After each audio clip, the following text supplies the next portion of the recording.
para a nossa meditação nesta noite. Estamos encerrando o ano de 2025, último culto de domingo à noite. E louvamos a Deus pela sua vida, pela sua presença. Louvamos a Deus porque você foi trazido nessa noite aqui pelo próprio Deus para ouvir a palavra do Senhor. Então isso é bênção, glorificamos a Deus por isso. Então vamos aí abrir então em Judas e vamos ver o versículo 3 e o versículo 4 de Judas. Judas está aí antes do Apocalipse. Obrigado, Wagner. Judas, capítulo, não tem capítulo, né? Mas aí é a carta. Vamos ver o verso 3 e o verso 4. Mesmo assentados, acompanhe aí na sua Bíblia ou no seu celular a leitura do texto. Amados, quando empregava toda a diligência em escrever-vos acerca da nossa comum salvação, foi que me senti obrigado a corresponder-me convosco, exortando-vos a batalhardes diligentemente pela fé que uma vez por todas foi entregue aos santos. Pois certos indivíduos se introduziram com dissimulação, os quais desde muito foram antecipadamente pronunciados para essa condenação, homens ímpios que transformaram em libertinagem a graça de nosso Deus e negam o nosso único soberano e Senhor Jesus Cristo. Pai amado, nós agradecemos pela Tua palavra e por essa noite de culto. O mais importante, ó Deus, nessa noite é saber que o Senhor se faz presente, que a Tua palavra é viva e eficaz, que Teu Espírito Santo nos auxilia e ilumina a nossa mente para entendermos e compreendermos o que ela tem para a nossa vida e para o nosso coração. Que o Teu povo nessa noite, ó Pai, seja abençoado, edificado para a glória e honra do Teu santo nome. Nós oramos, ó Deus, em nome de Jesus. Amém. Meus irmãos, nessa noite eu quero pensar com vocês sobre a igreja diante da corrupção da verdade. A igreja diante da corrupção da verdade. É interessante notarmos, meus irmãos, algumas coisas importantes aqui. Primeiro, que Judas é uma carta pequena. A gente lê com 5 minutos ou menos. Porém, a sua mensagem, ela é grande, ela é enorme e ela é urgente. É pequena, mas sua palavra é nessa direção. Não foi escrita, meus irmãos, para uma igreja perseguida de fora, mas uma igreja ameaçada por dentro. Essa é a ideia. O perigo, então, meus irmãos, não era a oposição do mundo, esse não era o perigo que aquela igreja estava passando, mas o problema, meus irmãos, era que a corrupção da verdade dentro da própria igreja. Havia um problema. Deus levanta então esse homem de Deus chamado Judas, e se você olhar o início dessa carta, você vai ver assim: Judas, servo de Jesus Cristo, irmão de Tiago, aos chamados, amados em Deus Pai e guardados em Jesus Cristo. E aí ele faz uma saudação também no verso 2. É interessante notarmos aqui, meus irmãos, ou fazendo uma contextualização desta realidade de Judas para os nossos dias, podemos dizer, meus irmãos, que falsos mestres não chegaram de forma aberta. Os falsos mestres não chegaram assim: olha, nós somos falsos mestres, estamos aqui para semear a discórdia, semear a falsa. Não, eles não fizeram isso. Diz o texto que foram de forma dissimulada. É interessante notarmos aqui, meus irmãos, que usavam linguagem cristã, o vocabulário, as palavras eram cristãs, falavam de graça, falavam de liberdade, mas distorciam o Evangelho. E aí está o grande problema, meus irmãos, para a igreja de Cristo. Nós não somos autorizados, não temos poder para fazer isso e não podemos fazer isso, distorcer a verdade do Evangelho. Ele tem que ser dito a tempo e fora de tempo, doa a quem doer, o Evangelho tem que ser ensinado. Interessante notarmos aqui também, meus irmãos, que isso revela que o maior perigo para a igreja nem sempre é o ataque frontal, mas aquele ataque sutil. É de forma sutil que muitas das vezes falsos entram e dissimulam e ensinam aquilo que é totalmente contrário ao Evangelho do Senhor Jesus. Diante disso, então, meus irmãos, Judas muda o tom da carta e ele faz um apelo urgente. Ele muda o tom da carta e ele faz um apelo urgente. Ele fala assim: igreja, eu estou chamando vocês agora a que a gente possa contender pela fé. Contender pela fé. Então a pergunta é, meus irmãos, para a gente nos situarmos nessa noite: estamos apenas, olha só que interessante, estamos apenas professando a fé ou realmente guardando? Tem gente que fala assim: não, eu creio no Senhor Jesus, eu tenho fé no Senhor Jesus. Ok, mas você está guardando isso no seu coração? Você está vivendo isso? E digo mais, você está defendendo o Evangelho pelo qual o próprio Jesus lhe confiou? O próprio Deus lhe confiou? O Evangelho foi confiado à igreja, meus irmãos. Nós temos que pregar esse Evangelho. Então, meus irmãos, a igreja fiel é chamada a guardar a verdade do Evangelho em meio a uma constante corrupção. A uma constante corrupção. A gente olha e nós não somos e nem consideramos donos da verdade, pelo contrário, nós entendemos que a Bíblia tem que ser ensinada da forma correta.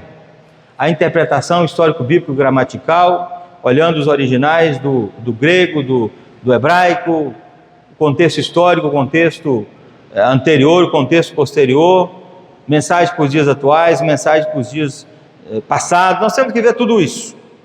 Nós não podemos ser irresponsáveis ao ponto de colocar a Escritura dentro daquilo que nos satisfaz, ou daquilo que vai agradar os leitores do nosso tempo. Não é isso, pelo contrário.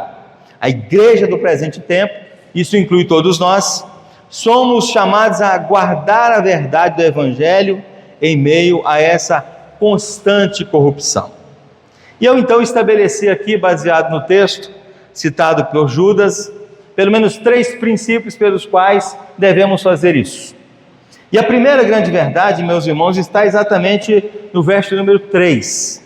A expressão que eu quero dar ênfase aqui é a expressão dizendo assim: batalhar diligentemente pela fé que uma vez por todas foi entregue aos santos.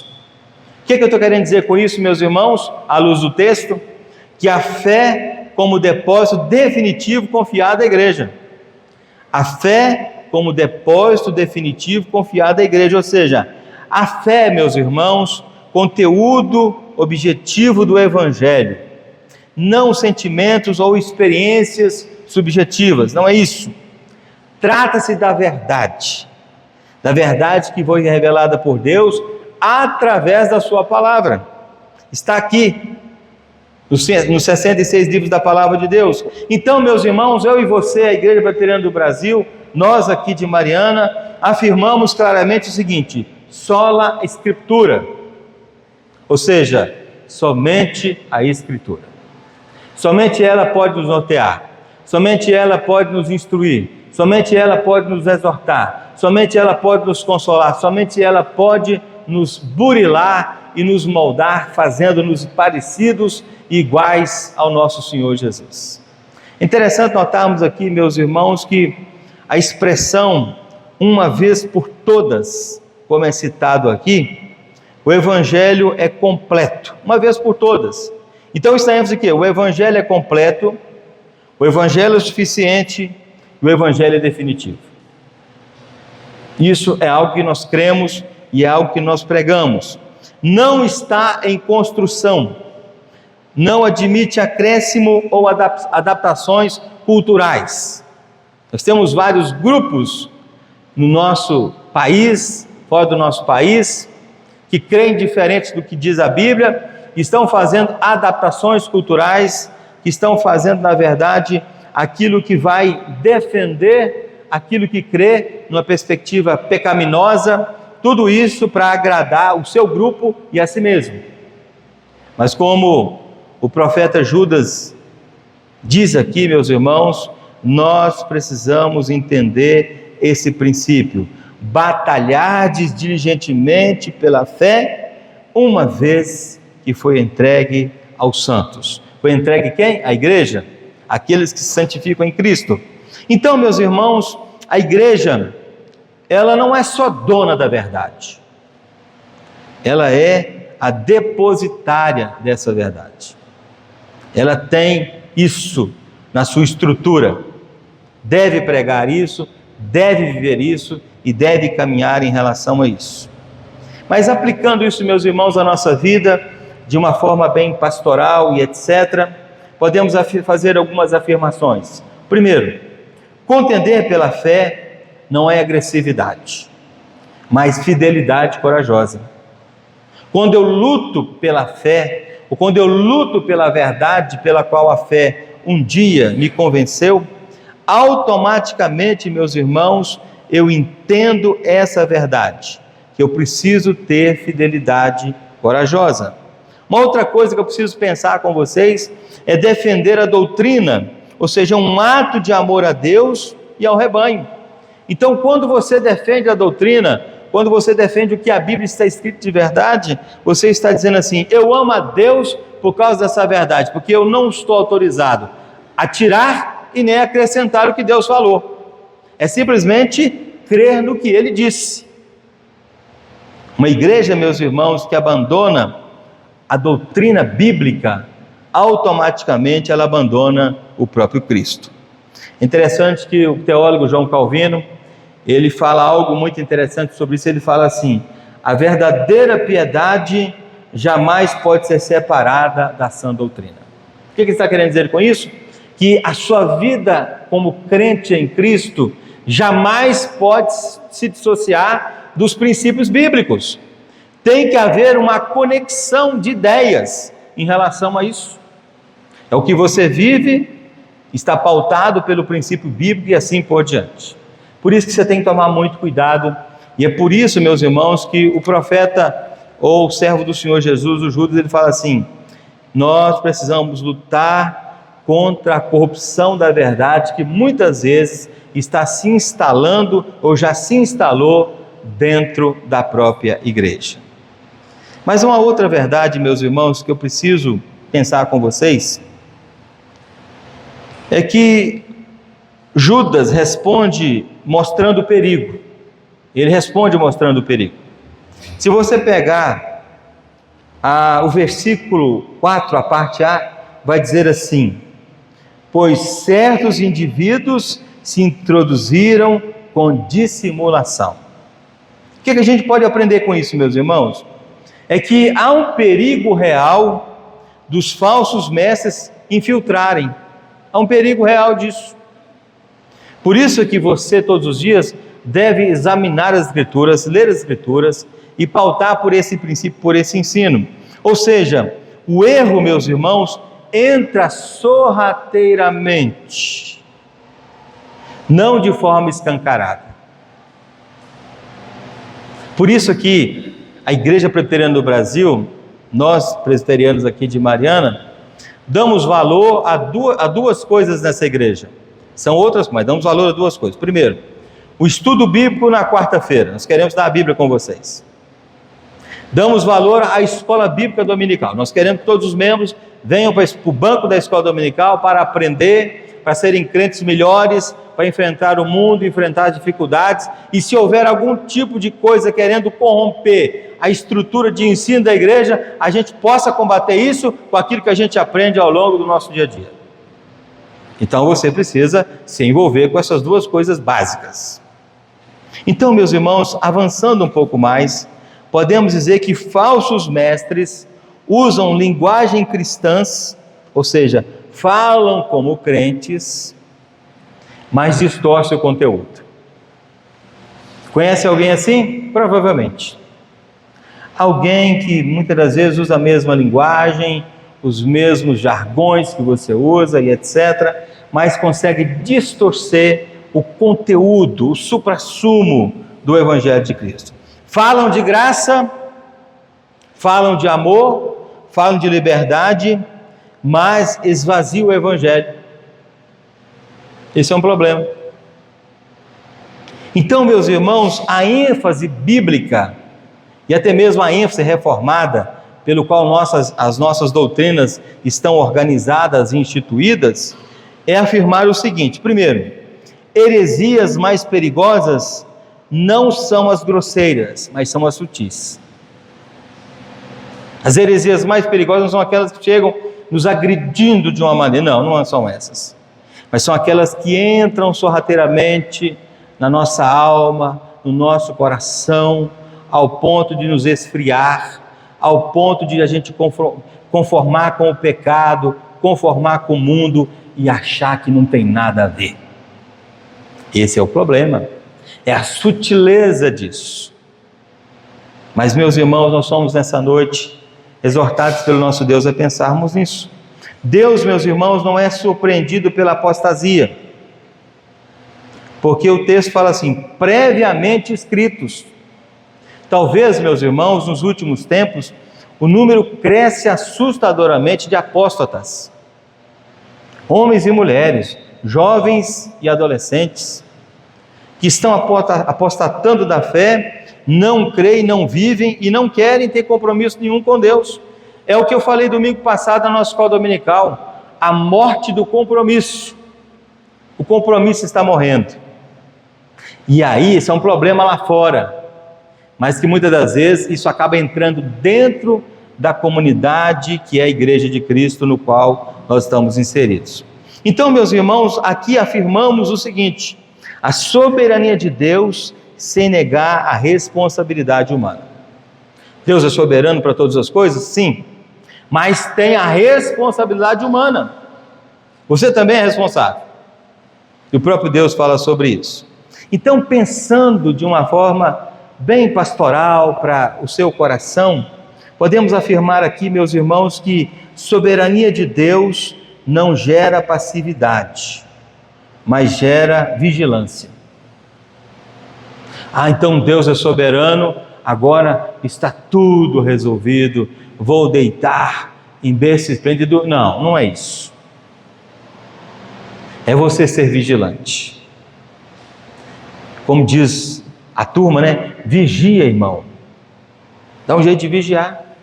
Vigia o que você ouve, vigia o que você fala, o que você vê, o que você faz, vigia até o que você não faz. É nesse sentido, meus irmãos, que nós estamos inseridos e no qual o Judas vai dizer para nós o perigo real dos falsos mestres infiltrados. Então, meus irmãos, caminhando um pouco mais, podemos dizer o seguinte, que a igreja precisa de discernimento, liderança fiel e ensino bíblico sólido. Então nós queremos isso para a igreja. Queremos o que então, pastor? Que você tenha discernimento, que você tenha uma liderança firme e fiel às Escrituras, que você tenha algo muito mais, você tenha um ensino bíblico sólido, algo palpável, algo que vai nutrir a sua alma, que vai lhe fortalecer. Você não vai ser como uma folha de bananeira jogado ao qualquer canto. Não, você vai ser alguém firme, convicto e consciente de que Deus, de fato, o chamou para esse princípio. Então, meus irmãos e minhas irmãs, onde a verdade é sacrificada por aceitação cultural, a igreja perde a sua identidade. Nós estamos com alguns problemas na Europa. Na Inglaterra, na França, na Irlanda, e vamos por aí afora. Muitas igrejas firmes teologicamente, nos princípios da confissão de fé, nos princípios da fé reformada, e assim por diante, nos catecismos da igreja e assim por diante, mas que de repente, meus irmãos, começaram a aceitar os princípios culturais. E o precedente é muito perigoso. Quando você abre um precedente, acontece, os problemas vão acumulando sobre a vida da igreja. A igreja, ela perde a sua identidade. Meus irmãos, nós não podemos perder a nossa identidade. Nós temos que andar com a Bíblia na mão e com a Bíblia no coração.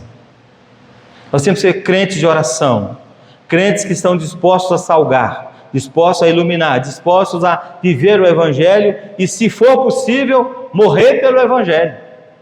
Não tem outra saída. Então, meus irmãos, aqui a gente percebe que Judas agora revela o coração desse falso ensino. Quando ele olha para o verso 4, a parte B, que diz assim: transformam em libertinagem a graça de nosso Deus e negam o nosso único soberano e Senhor Jesus Cristo. O que é isso, meus irmãos? É a distorção da graça e a negação do Senhor. Você conhece alguém assim? Com certeza.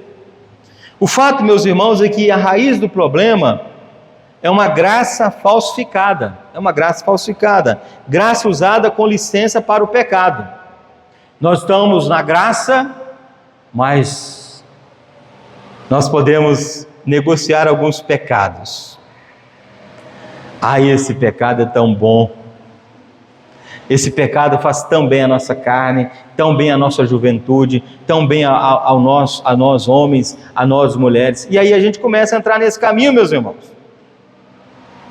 Esse é um problema que Judas está denunciando e dizendo assim: vamos tomar cuidado com a corrupção, não daquela que vem de lá para cá, mas com aquela que se instala no meio da igreja, que muitas vezes quer corromper a própria igreja a esses valores. Perdão sem arrependimento, já viu isso? Salvação sem transformação. E uma das coisas que a gente precisa fazer, meus irmãos, e nós vamos fazer isso mais, você precisa abordar o seu coração e falar assim: bom, se eu morrer hoje, eu vou para o céu? Muita gente fala assim: pastor, eu estou numa dúvida cruel, eu não sei se eu vou para o céu ou se eu vou para o inferno. E olha que está, há algum tempo presente no meio da igreja. Meus irmãos, essa pessoa precisa ter um confronto ao ponto de ser dito para ele que ele tem e pode ter certeza da salvação se ele entregar o seu coração a Cristo. E eu falo para a gente aqui que tem essa convicção e vive isso para a glória de Deus. Mas provavelmente tem alguém no nosso meio que diz assim: pastor, essa é a dúvida da minha alma e do meu coração, me esclareça. É só marcar comigo, nós vamos te orientar, nós vamos orar com você, nós vamos tirar essa dúvida do seu coração no nome de Jesus. Então, meus irmãos, pensando ou dando uma ênfase mais teológica para o assunto, a graça bíblica justifica e santifica. A graça bíblica, ela justifica e santifica. Ou seja, onde não há santidade, não há verdadeira graça. Nós estamos encerrando o ano. Durante todo o ano nós dizemos para você: santifica a sua vida, meu irmão. Santifica a sua vida. Santificai-vos, porque amanhã o Senhor fará o quê? Maravilhas no meio de vós. Nós cremos nisso. Estamos encerrando. Vamos continuar no mesmo processo. Não vamos largar a santificação, vamos continuar nos santificando. Mas outro tema está chegando aí, está às portas. Dia 31 você tem que estar aqui para você ouvir o tema. Você vai sair daqui mais animado do que você possa imaginar. Porque o tema é para mexer com a sua estrutura e com o seu coração, para renovar a sua força e te dar ânimo para o serviço do Senhor Jesus. Mas avançando um pouco mais, meus irmãos, podemos dizer o seguinte: que negar o senhorio de Cristo é viver como se Ele não governasse a nossa vida. Tem muita gente que faz isso até de forma inconsciente, nega o senhorio de Cristo. Portanto, meus irmãos, aqui Na parte B do capítulo 4, do versículo 4, a distorção da graça e a negação do Senhor, ou seja, a denúncia é grave, dizendo assim: transformam em libertinagem a graça de nosso Deus e negam o nosso único soberano e Senhor Jesus Cristo. Como é que a gente pode aplicar isso à nossa vida hoje? Primeiro, meus irmãos, Cristo não pode ser apenas o Salvador. Como assim, pastor? Ele tem que ser o Salvador, ele tem que ser o seu Senhor. Tem gente que fala assim: não, Jesus é meu Salvador, mas ele não mete a mão naquilo que eu faço. Eu cuido das minhas coisas. Está faltando o quê? O senhorio de Jesus em tudo isso. Não existe fé verdadeira, meus irmãos, sem submissão ao senhorio de Jesus. Não existe. Uma igreja fiel, meus irmãos, confessa com os lábios. Olha que interessante, uma igreja fiel, ela confessa com os lábios e ela confirma com a vida. Ela vive. Tem muita gente dessa amada igreja que diz assim: nossa, pastor, mas a oração é a coisa mais importante da vida do crente. E nós dizemos amém. Vamos para a prática? Ah, meu Deus do céu, não vamos parar, nós não vamos para a prática, porque a prática é uma tragédia. Não ora em casa, não ora no trabalho, não ora nem na igreja. Como é que isso, não tem como isso funcionar? É essa denúncia, meus irmãos, e é esse o alerta que Judas faz para nós. Uma igreja fiel, ela confessa com os lábios e confirma com a vida. Ou seja, diante disso, a pergunta é: qual é o chamado fiel ou chamado final de Jesus para a sua igreja? E eu queria, meus irmãos, então, recapitular aqui as 3 verdades. Uma igreja diante da corrupção da verdade, ela precisa, primeiro, ter uma fé como depósito definitivo confiado à igreja. Uma fé como depósito definitivo confiado à igreja. Segundo, ela precisa entender o perigo real dos falsos mestres infiltrados. Temos falsos mestres infiltrados. Terceiro, que nós abordamos aqui agora há pouco, a distorção da graça e a negação do Senhor. E finalmente, meus irmãos, o servo do Senhor chamado Judas, ele vai fazer uma linda conclusão dizendo o seguinte, e ele vai fazer um desafio evidentemente a nós. Qual é o desafio? Um chamado à fidelidade perseverante. Então, não basta ser só fiel, é preciso ser fiel, perseverante. Esse é o princípio que Judas quer colocar para nós. Então, a fé foi confiada à igreja como depósito sagrado, ok? O erro entra de forma sutil e destrutiva, ok? A graça falsa nega o senhorio de Jesus, ok? E agora, o que fazer com tudo isso, pastor? Vamos então a algumas dicas. Primeiro, não somos chamados à neutralidade ou ao silêncio. Qual é o maior problema nosso hoje? Nós queremos ficar isentos, nós queremos ficar neutros, nós queremos ficar em silêncio. Como diz alguns por aí, né? Os isentões. Com isso eu não mexo. Meus irmãos, não é assim que a Bíblia ensina. A Bíblia diz que você tem que ter postura e posição. Se ensina ou não. Nesse mundo vil de pecado, onde os dias são maus, você precisa, querido, em nome de Jesus, ter uma postura firme. Eu sou crente no Senhor Jesus. Pregarei o seu nome até a sua volta. Viverei o seu evangelho da forma mais digna possível, segundo os princípios que Ele estabeleceu para mim na sua palavra. Honrarei o meu Deus até a minha morte. Serei fiel a Ele até a morte. É nesse princípio, meus irmãos. Então, queridos, não somos chamados à neutralidade ou ao silêncio. Somos chamados ao quê? À fidelidade à palavra. E não é fácil. Sabe por quê? Porque a Bíblia, ela tanto consola quanto exorta. Ela tanto adverte quanto ela nos ensina e nos alivia as dores e as tensões. Mas é a palavra de Deus. Não podemos abrir mão disso. Uma outra verdade que eu poderia colocar aqui, meus irmãos, é defender a fé não é orgulho, mas é amor ao Evangelho e ao rebanho. Eu defendo a fé, né? Eu tenho orgulho. Não, não é só isso. Você precisa ter amor ao Evangelho. Você precisa ter amor ao rebanho do Senhor Jesus.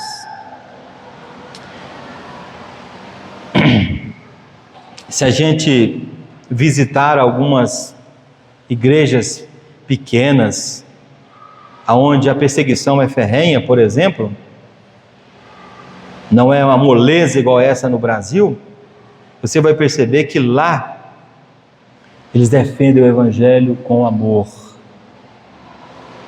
e amam o rebanho do Senhor Jesus e trabalham pelo rebanho do Senhor Jesus. E assim, se morrermos aqui agora, estaremos com Cristo para todo sempre. É nesse princípio. Não querem fazer outra coisa a não ser pregar o nome de Jesus, viver o Evangelho do Senhor Jesus, ou seja, combater aquilo que corrompe para viver uma vida de santidade, uma vida que agrada a Deus. Finalmente, meus irmãos, eu termino com uma exortação de Paulo ao jovem pastor Timóteo.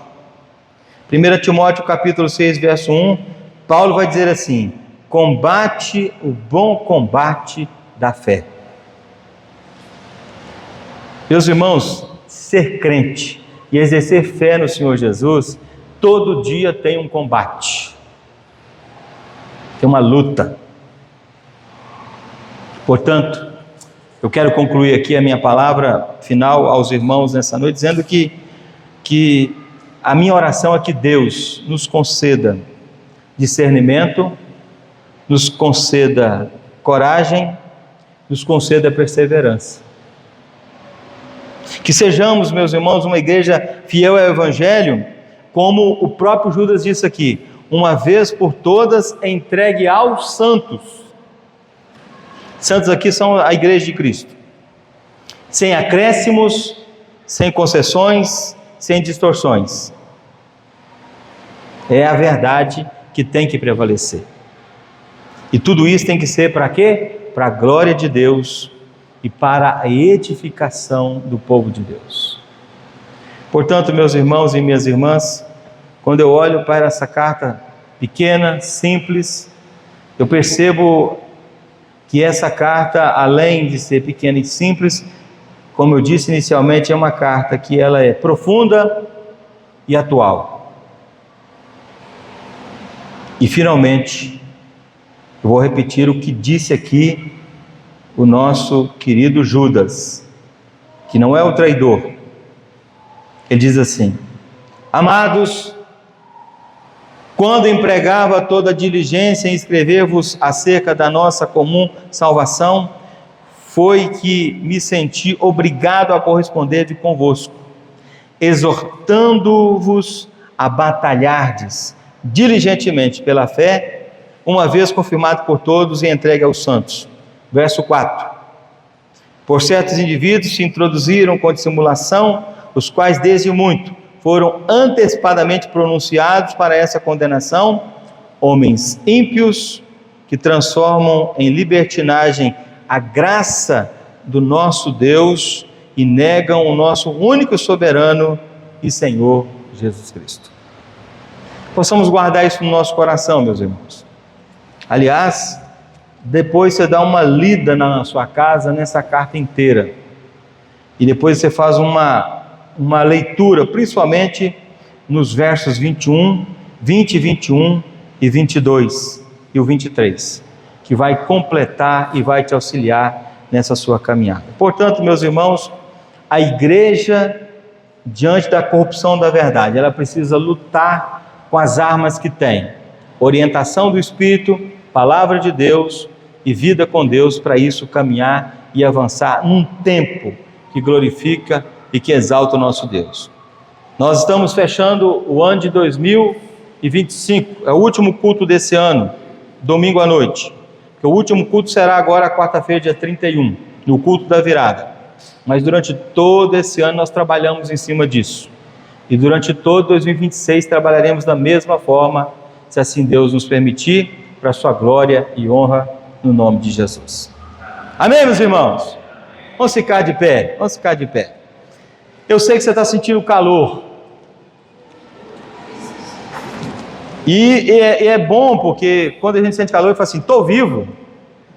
Não é verdade? Estou vivo.